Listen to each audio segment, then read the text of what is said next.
All right, terrorism. Historical background, terrorism has some ancient lineage. You need to know some of the detail here. All of the detail on that slide is relevant. Terrorism defined. Understand there's some difficulty in defining terrorism because what one man's terrorist is another man's freedom fighter or hero, okay? Difficult to define because the meaning of terms change over time.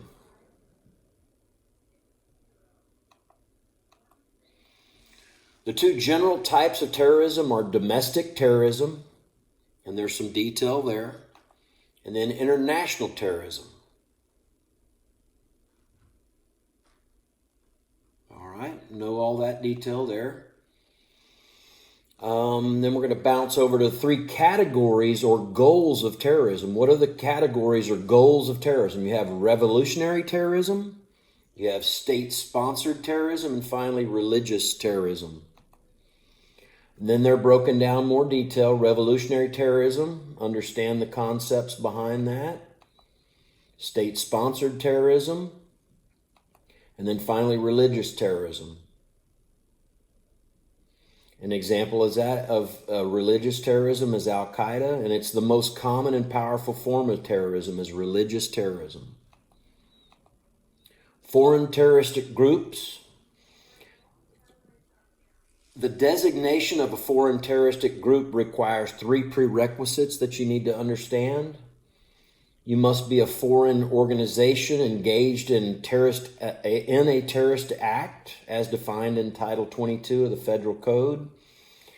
And the activity must threaten the security of the United States in one form or another. So foreign organization engaged in a terrorist act that threatens the security of the United States.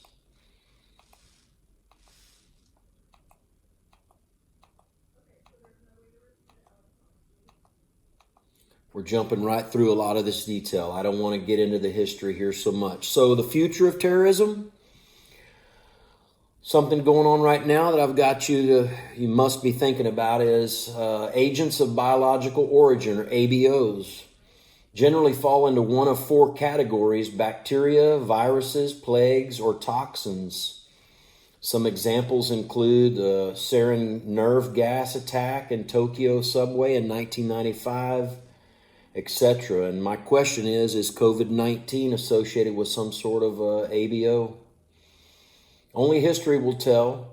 But nonetheless, the other takeaway from this is that you need to know that the largest threat in the 21st century is cyber terrorism right now. Cyber terrorism. That's all of chapter 10. Finally, we're going to hit chapter 11.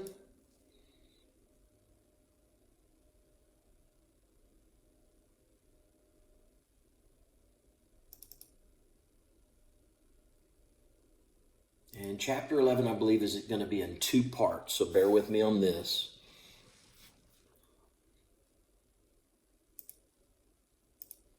All right, transnational organized crime.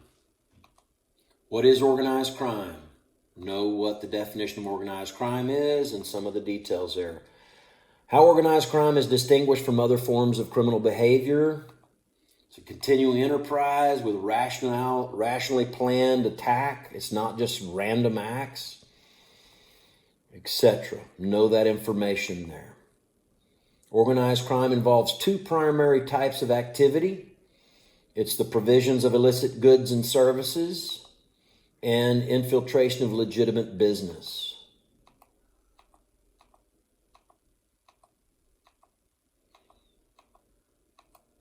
Scope of organized crime. Just understand kind of what used to be just kind of a scam from years past has now moved to much more sophisticated and hard to detect insurance and bankruptcy fraud schemes, etc. One example that I gave you in my lecture was the scooter store here in New Braunfels that existed for about 8 or 10 years. And that will likely be on the exam.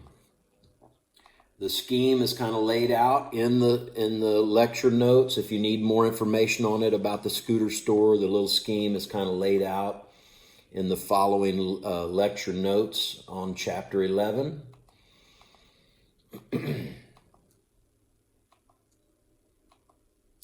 scope of organized crime problem worldwide.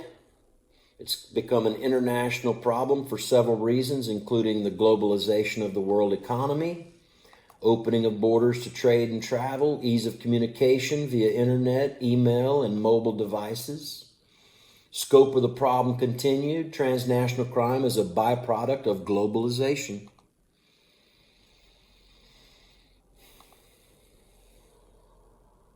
All right, and we're also smuggling of migrants and the trafficking of humans are two of the fastest growing global problems we face. Human trafficking. 3 reasons we have human trafficking, but specifically I want you to understand the next slide, I think, talks about the 3-step process of human trafficking. It's recruitment, transportation, and exploitation. Know those 3.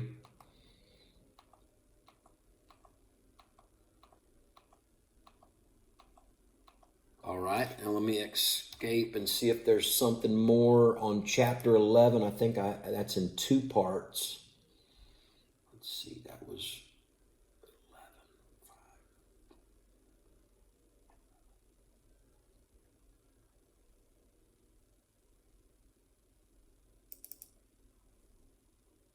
All right, chapter 11, the final portion of chapter 11.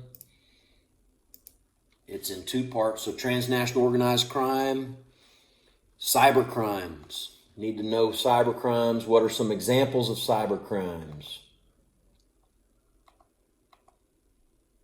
Fraud, threats, and extortion. So there's some examples there that you'll need to know. Primary objective of most cyber crimes, to elicit financial gain, etc. Know this information. Facts about cyber crimes: over half of all fraud committed against companies were from people on the inside. Over half of all fraud are from people from the inside, cooking their own books.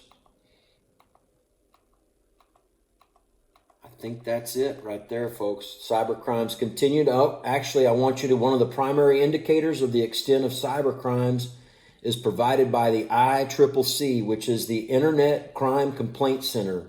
They log complaints from victims about crimes committed using the internet and provide services to victims and law enforcement.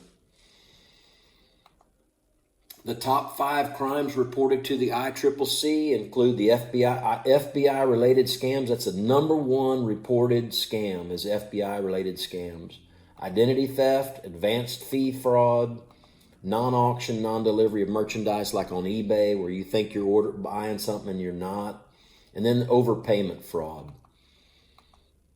I believe that's it. I'm not going into any other details here. That's it, folks.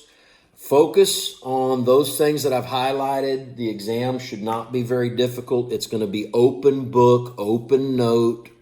All you got to do is make sure and open up my PDF and document your answers and submit them within the time frame. It's been a good time with you. I'm sorry that we had to part ways about halfway through semester. This isn't my favorite way to teach, and nor is it probably your favorite way to learn. But nonetheless, hang in there. We'll talk to you soon. Bye.